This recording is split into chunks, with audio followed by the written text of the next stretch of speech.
Сәлеметсіздер ма? Ақсу қаласындағы Жаяу Мұса атындағы жоғары көпсалалы колледжінің педагогика пәнінің оқытушысы Жүнісова Ләйлім Болатовна. Осы бейнероликте мен сіздерге мектепке дейінгі тәрбие мамандығы бойынша курстық жұмысының қалай міндеттері мен мақсаттарын жазуға түсіндіріп беремін.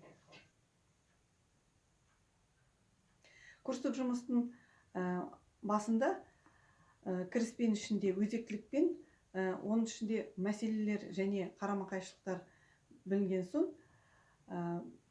курстық жұмыстың пәні жазылады. Курстық жұмыстың пәнінің ішінде педагогикалық процесс деп жазылады. Содан кейін курстық жұмыстың объектісі болады.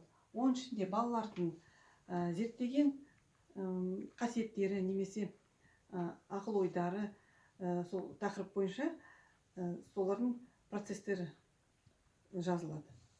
Осыдан кейін мақсаты, курстық жұмыстың мақсаты. Мақсаты ол тақырыпқа шамалы бірдей болу керек мақсатын жазғанда. Бірақ та сөйлемнің соңында даму деген сөздер, әсер ету деген сондай сөздер, етістіктер жазылады. Мақсаттан кейін біз кем болмай үш міндет жазамыз. Міндеттерін. Бірінші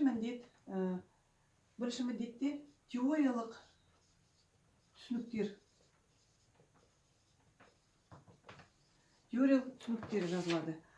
Мысалы, мектеп жасына дейінгі балалардың еңбек тәрбиесі туралы ғылымдардың теориялық көз қарастары деп жазуға болады. Екінші міндет тәжірибелік жұмысы арқылы эксперимент бойынша балалардың мақсат қойылған сөйлеммен шамалы бірдей болу керек.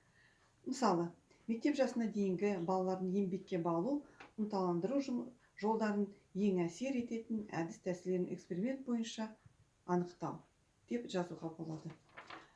Үшінші міндет тәжірибелік жұмыстың шешілген мәселелерін әдіс тәсілдерін тәрбиешіге немесе ата-аналарға ұсыныстар беру.